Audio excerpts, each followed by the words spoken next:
दुखद पहलू है कि जिस व्यक्ति को भाजपा ने शून्य से शिखर तक पहुंचाया, पहली बार भी स्वर्गीय अटल बिहारी वाजपेयी जी के नेतृत्व में इनको मुख्यमंत्री बनाया गया जब छोटी पार्टी थी जदयू। और इस बार भी हमारे आदरणीय प्रधानमंत्री नरेंद्र मोदी जी ने इनको वायदा किया था कि हम सरकार आने पर आपको मुख्यमंत्री बनाएंगे। छोटे दल थे, उसके बाद ही बनाया कि उनके मन में महत्वाकांक्षाएं बहुत पुरानी थी प्रधानमंत्री बनने की। शायद वो जग गई और लगा कि हमारे चर्चा में आ सकते हैं, प्रधानमंत्री तो नहीं बन सकते, वो तय है। चूंकि दो की हैसियत रही है, 17 जब लोकसभा हुआ था तो 2 सीटों पर जीते थे, असलियत उनकी यही है। और नालंदा में टोटल 5 या 6 विधानसभा जीते थे अपने वजूद पर। तो वो जानते हैं, लेकिन महत्वाकांक्षा किसी को जग सकता है। अति महत्वाकांक्षा हो जाना घातक भी हो जाता है। तो निश्चित रूप से बहाना बनाकर पार्टी तोड़ने का आरोप लगाकर, जबकि ऐसा कहीं कोई सत्य नहीं है। पार्टी तोड़ना रहता तो भाजपा क्यों मुख्यमंत्री बनाती। हमारे विधानसभा अध्यक्ष ने 2 प्रोग्राम करा दिया यहाँ पर, वो अच्छा नहीं लगा उनको, राष्ट्रपति को बुला लिया, प्रधानमंत्री को बुला लिया, और यही सब वजह बनी उनका। और उनको लगा कि भाजपा की लोकप्रियता बढ़ रही है, जमीन बढ़ रहा है, हम 43 से भी घसक कर 10-15 पर ना जाए, जिसके कारण वो रास्ता तलाशते हुए राजद के साथ फिर गए हैं। कि इतना बड़ा कोई पलटी नहीं मारा है नेता आज तक इतिहास में भारत के, कि हर बार मुख्यमंत्री के लिए पलटी मारते रहे इस दल से उस दल। तो गिनीज बुक में आपका नाम रिकॉर्ड हो गया, इसके लिए बहुत बहुत बधाई।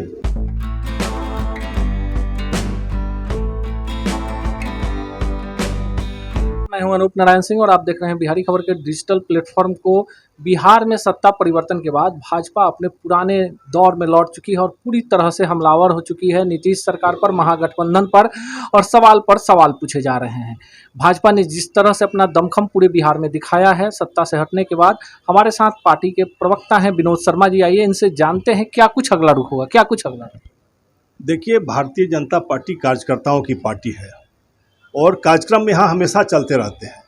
लेकिन दुखद पहलू है कि जिस व्यक्ति को भाजपा ने शून्य से शिखर तक पहुंचाया, पहली बार भी स्वर्गीय अटल बिहारी वाजपेयी जी के नेतृत्व में इनको मुख्यमंत्री बनाया गया जब छोटी पार्टी थी जदयू। और इस बार भी हमारे आदरणीय प्रधानमंत्री नरेंद्र मोदी जी ने इनको वायदा किया था कि हम सरकार आने पर आपको मुख्यमंत्री बनाएंगे। छोटे दल थे, उसके बाद ही बनाया। लेकिन आज वो बहाना खोज रहे हैं, क्यों भागे, जो कोई जवाब नहीं है। क्योंकि जब 17 में तेजस्वी यादव से भी वो भागे थे तो बहाना बना के भागे थे, और अभी तक उन प्रश्नों का जवाब नहीं मिला है। उन्होंने कहा था कि तेजस्वी जी पब्लिक डोमेन में आके बताइए कितनी संपत्तियों के मालिक कैसे हो गए। उन्होंने लास्ट में कहा कि भ्रष्टाचारियों के साथ घुटन हो रहा है, हम सरकार नहीं चला सकते, इसलिए हम इस्तीफा दे रहे हैं।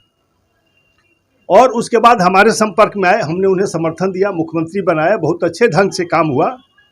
लेकिन इधर जो स्थितियां बन रही थी, चर्चाएं हैं कि उनके मन में महत्वाकांक्षाएं बहुत पुरानी थी प्रधानमंत्री बनने की। शायद वो जग गई और लगा कि हमारे चर्चा में आ सकते हैं, प्रधानमंत्री तो नहीं बन सकते, वो तय है। चूंकि 2 की हैसियत रही है, 17 जब लोकसभा हुआ था तो 2 सीटों पर जीते थे, असलियत उनकी यही है। और नालंदा में टोटल 5 या 6 विधानसभा जीते थे अपने वजूद पर। तो वो जानते हैं, लेकिन महत्वाकांक्षा किसी को जग सकता है। अति महत्वाकांक्षा हो जाना घातक भी हो जाता है। तो निश्चित रूप से बहाना बनाकर पार्टी तोड़ने का आरोप लगाकर, जबकि ऐसा कहीं कोई सत्य नहीं है। पार्टी तोड़ना रहता तो भाजपा क्यों मुख्यमंत्री बनाती, आपको कैसे समर्थन देती। हम अपने विधायकों की इच्छा को दबा के, मंत्रियों की इच्छा को दबा के भी आपको समर्थन करते रहे।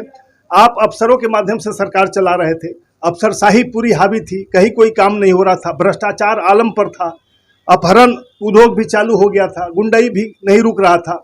हमारे आदरणीय अध्यक्ष ने, हमारे नेताओं ने कई एक बार आग्रह किया मुख्यमंत्री से कि इस पर रोक लगाइए, तो वो झल्लाते थे कि आप क्यों बयान दे दिया। तो चूंकि हमारी पार्टी सहयोग में थी, समर्थन में थी, साथ में थी, तो हमारा फर्ज बनता था सरकार को रास्ता दिखाना। हमने दिखाया। हमारे विधानसभा अध्यक्ष ने 2 प्रोग्राम करा दिया यहाँ पर, वो अच्छा नहीं लगा उनको, राष्ट्रपति को बुला लिया, प्रधानमंत्री को बुला लिया, और यही सब वजह बनी उनका। और उनको लगा कि भाजपा की लोकप्रियता बढ़ रही है, जमीन बढ़ रहा है, हम 43 से भी घसक कर 10-15 पर ना जाए, जिसके कारण वो रास्ता तलाशते हुए राजद के साथ फिर गए हैं। और वही भ्रष्टाचार की राजनीति तो शुरू करना चाहते हैं। कल उन्होंने कहा कि नई शुरुआत करेंगे, तो नई शुरुआत तो अब नए ढंग से होगी। अब सुशासन की बात नहीं होगी, अब तो होगी भ्रष्टाचार युग का बात, अपहरण युग का बात, बलात्कार युग का बात। नई शुरुआत तो ही नजर आ रहा है कि मुख्यमंत्री जी इसको प्रोत्साहित करेंगे तेजस्वी जी को साथ में लेकर, और बिहार में बिहारी वासियों को इसका दंश झेलना पड़ेगा। भाजपा के सहयोग से इस आवरण को उतार फेंका था। जो बिहार की बदनामी थी उसको हमने रोका था। बिहार के लोग सम्मान से दूसरे राज्यों में जा रहे थे, लेकिन फिर से वही वातावरण बनाने का काम मुख्यमंत्री जी कर रहे हैं। और निश्चित रूप से हम उन्हें बधाई देते हैं कि 8वीं बार मुख्यमंत्री बने हैं। और उसके साथ एक और बधाई देते हैं कि गिनीज बुक में आपने रिकॉर्ड दर्ज कर दिया पलटू मार में, कि इतना बड़ा कोई पलटी नहीं मारा है नेता आज तक इतिहास में भारत के, कि हर बार मुख्यमंत्री के लिए पलटी मारते रहे इस दल से उस दल। तो गिनीज बुक में आपका नाम रिकॉर्ड हो गया, इसके लिए बहुत बहुत बधाई। एक बैनर लगा है नीतीश सबके हैं, पार्टी के प्रवक्ता हैं, आप बताइए किसके हैं नीतीश? अरे भाई मैं तो बनो पलटी मार है, किसी के हो सकते हैं, वो तो सही बात बोल रहे हैं। कहाँ गलत उन्होंने कहा, मैं तो बधाई दे दिया कि गिनीज बुक में अब सुनेंगे कि लोकसभा के बाद तकरार होगा, ऐसे भी नियम था। तेजस्वी यादव ने कोई गलत थोड़ी बार बार कहा पलटू चाचा, पूरा बिहार देश जान गया पलटू चाचा। अभी भी तक वो अति घूम रहा है उनका। लालू जी ने कहा था कि ये सांप है केचुल बदलता है 2 वर्षों पर, अभी भी वो वीडियो घूम रहा है चारों तरफ। तो सच्चाई तो ललन सिंह ने कहा था कि इनके पेट में दांत है और सर्जरी हम करेंगे, अभी भी वो वीडियो चल रहा है। तो ये तो सबके हैं, सही बोल रहे, कहीं कहीं जा सकते हैं। कुर्सी के लिए कुर्सी कुमार भी सारा चैनल दिखा रहा है, तो ये सही बोल रहे हैं। इनके जो भी समर्थक ने बोर्ड लगाया, इन्होंने लगाया कि हम सबके हैं, समय आने पर किसी के साथ जा सकते हैं। भाजपा का रुख क्या होगा, क्योंकि अब विपक्ष में आ गए हैं, केंद्र में आपकी सरकार है, आप बिहार में सत्ता में थे, जब आप जनता के बीच में जाएंगे तो जनता पूछेगी कि क्या मजबूरी थी, बड़ा दल आपको इतना बड़ा समर्थन दिया गया और आप नीतीश कुमार को ढोते रहे।